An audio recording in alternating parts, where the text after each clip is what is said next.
ओम नमः शिवाय। मेरे YouTube चैनल को देखने वाले सभी दर्शकों को मेरा प्यार भरा नमस्कार। और आपने जितनी भी मेरी वीडियोस देखी, मुझे लाइक किया, सब्सक्राइब किया, मैं उसके लिए बहुत बहुत धन्यवाद हूँ। और आज मैं आपको यह बताने के लिए आई हूँ कि 8 मई से लेके 22 मई तक वृष लगन रहेगा। और वृष लगन से जो राहु है वह दूसरे स्थान पे होगा। मंगल जो है वो आपके 10वें स्थान में होगा, कर्म क्षेत्र में। और 9वें स्थान में शनि और बृहस्पति होंगे। शनि 11 तारीख को वक्री हो रहा है, बृहस्पति 14 तारीख को वक्री हो रहा है। तो बृहस्पति के वक्री होने का तो लाभ होगा क्योंकि सौम्य ग्रह है, और यह मतलब बीमारी में भी और बाकी भी जिस जिस की कुंडली में जैसा बैठा है उसके लिए वह अच्छा फल देगा।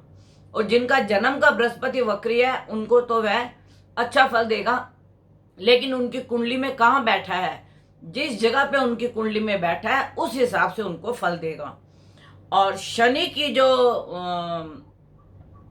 क्या कहते हैं वक्री होने की चाल है, यह थोड़ी नुकसानदायक है। तो इस यह क्योंकि क्रूर क्रूर ग्रह है, यह और भी क्रूर हो जाएगा। और मंगल के ऊपर जो है राहु की दृष्टि पड़ रही है। तो मैं आपको यह बताने आई हूं कि जो राहु मृगशिरा नक्षत्र में मंगल के नक्षत्र में आया है, तो मंगल इस वक्त 12वें और 7वें घर का मालिक है। तो मैं आपको सिर्फ इतना बताना चाहती हूं कि जो ये मौसम का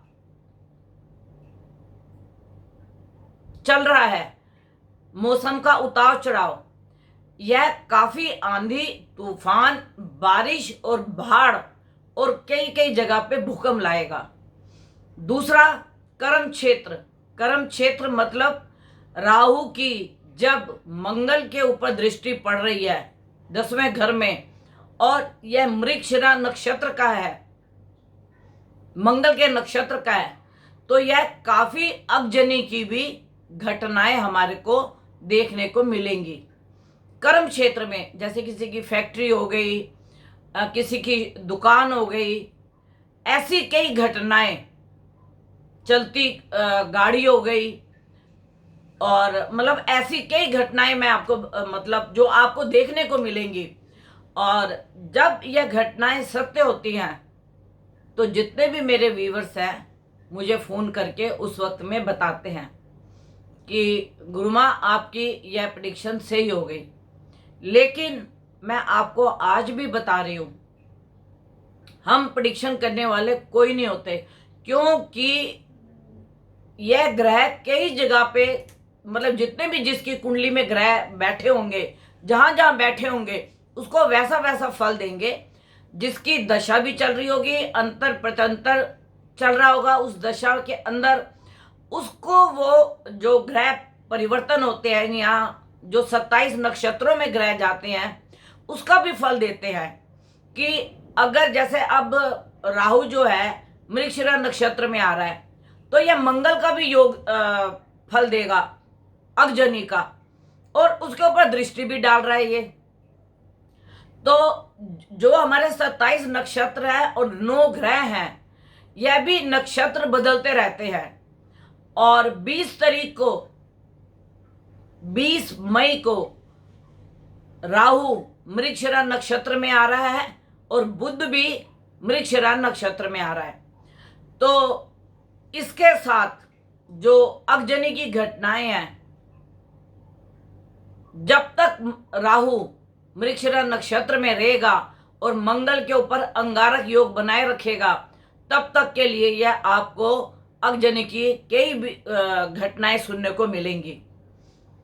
और दूसरी बात, जो यह आंधी तूफान, तेज हवाएं, यह हमारे बिन मौसम के बरसात, और इसमें कई तरह की बीमारियां भी निकलेंगी, कई तरह की बीमारियां भी निकलेंगी। पिछले वर्ष आपने बिहार में देखा था, बारिश से मतलब बाढ़ आने से वहाँ पे चमकिया बुखार आ गया था, सिर्फ बिहार में क्यों आया था, बाकी जगह क्यों नहीं आया था?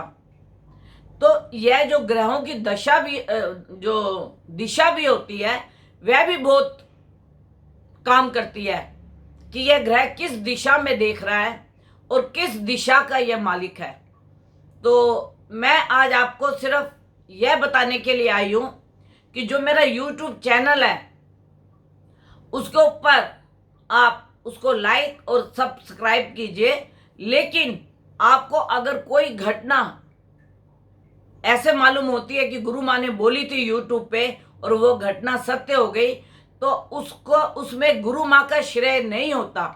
एक तो ग्रह नक्षत्र अपना काम करते हैं, दूसरा जब भी कोई व्यक्ति या आचार्य या गुरु माँ या कोई भी आपको प्रिडिक्शन करता है, यह कोई अदृश्य शक्तियां करती हैं प्रिडिक्शन, क्योंकि ग्रह तो सबके लिए एक से आ रहे हैं। लेकिन जब हमारे को इनका पता लगता है तो क्योंकि अदृश्य शक्तियों को भी कोई शरीर चाहिए होता है अपनी भविष्यवाणी को प्रकट करने के लिए, तो वो जीवा पे आती हैं और वो बात हम लोग बोल देते हैं। और गणपति का भी बहुत बड़ा आशीर्वाद है, शिव जी का भी बहुत बड़ा आशीर्वाद है, और हमारे गुरुजन का जिन्होंने हमें इस चीज़ का ज्ञान दिया या जिन्होंने हमें यह विद्या सिखाई, मैं उनका भी बहुत बहुत धन्यवाद करती हूँ। लेकिन जो ये ग्रह परिवर्तन हो रहे हैं और जिनके नक्षत्र बदल रहे हैं उनका भी प्रभाव पड़ता है और डिग्रियों का भी प्रभाव पड़ता है कि अगर आपके जन्म के समय में 18 डिग्री का ग्रह है, जिस समय वो ग्रह आपकी कुंडली में जिस वक्त वो 18 डिग्री का होगा उस वक्त वो आपको फल देगा। हमें कुंडली देखने से ये पता लग जाता है कि आपकी सरकारी नौकरी लगेगी या नहीं लगेगी, आपको सरकार से लाभ होगा या नहीं होगा, दूसरा आपकी प्रमोशन में कोई रुकावट आ रही है, या आपकी शादी क्यों लेट हो रही है, या आपके घर बेचने में या खरीदने में क्यों प्रॉब्लम आ रही है, या आपको प्रॉपर्टी में क्यों नुकसान होता है, या व्हीकल खरीदने में या बेचने में जो लोग प्रॉपर्टी का या मतलब डीलरशिप का काम करते हैं उनको इस चीज़ का क्यों नुकसान होता है, या किसी के परिवार में पति पत्नी में क्यों नहीं बनती, या बच्चों का सुख क्यों नहीं होता, यह सारा कुछ कुंडली में होता है।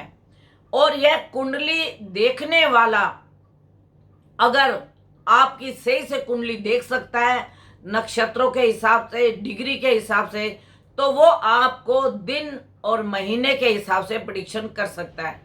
अगर आपका समय एक्यूरेट हो तो, अगर कईयों के पास समय एक्यूरेट नहीं होता तो उनकी जन्म डेट से अंक विद्या से भी हम बता देते हैं। अंक विद्या का भी ज्ञान होता है, अंक विद्या के भी अपने अपने ग्रह होते हैं जिसके हिसाब से प्रेडिक्शन की जाती है, और कुछ चेहरों से प्रेडिक्शन की जाती है कि इसका चेहरा किससे मिलता है। मैंने यह प्रेडिक्शन पहले भी अपने YouTube चैनल पे की है, अखिलेश जी की, अमित जी की, मोदी जी की, कि इनके चेहरे किन से मिलते हैं और इनका कैसा स्वभाव है और इनका भविष्य में कैसा आगे का उज्जवल समय है। यह सारे चेहरों से भी पता लग जाता है, अंक विद्या से भी पता लग जाता है और जन्म कुंडली से भी पता लग जाता है। यह जन्म कुंडली, अंक विद्या, यह चेहरों का जो हम अवलोकन करते हैं यह हमारे शास्त्रों में लिखा हुआ आया हुआ है। हमने नहीं किया खुद अपने आप से, हमने शास्त्र पढ़े और शास्त्र पढ़ के हमने उसका अवलोकन करके फिर उसके बाद जब तक हमने उसका खुद अनुभव नहीं किया 100 कुंडलियों से या 50 लोगों से या 1000 लोगों से, जब तक हमने उसका अवलोकन नहीं किया तब तक हमने उसकी प्रेडिक्शन नहीं की। और जितने भी मेरे दर्शक देखने वाले हैं मैं उन सबको हाथ जोड़ के यही विनती करूंगी, अगर कोई प्रेडिक्शन सही निकलती है तो आप ये सोचिए कि कोई दैविक शक्ति है, गणपति महाराज है, शिव जी है, हमारे गुरुजन है, उनकी वजह से यह प्रेडिक्शन से ही होती है। लेकिन मनुष्य की एक ही तरह की, एक ही घर में दो बच्चे पैदा होते हैं इकट्ठे, ट्विंस, कईयों के 3 बच्चे पैदा होते हैं, लेकिन उनका भविष्य, उनका भाग्य सबका अलग अलग होता है। क्योंकि कुंडली में परलब्ध भी लिखा होता है कि परलब्ध में हमने क्या कर्म किए जिसकी वजह से हमारे को संतान से वंचित होना पड़ रहा है, या मतलब किसी भी प्रकार की हमें प्रॉब्लम हो रही है, यह हमारे परलब्ध का जो जोड़ घटा होती है वो भी हमारे को कुंडली में दिखाई देती है। तो अगर कोई भी मेरे से कांटेक्ट करना चाहे तो 9999333836 पे आप मेरे से कांटेक्ट कीजिए। और मेरा यूट्यूब चैनल गुरु माँ स्वरज जी के नाम से है, आप उस पर जाइए, सब्सक्राइब कीजिए और उसको लाइक कीजिए, और हमारा उससे प्रोत्साहन बढ़ता है। धन्यवाद।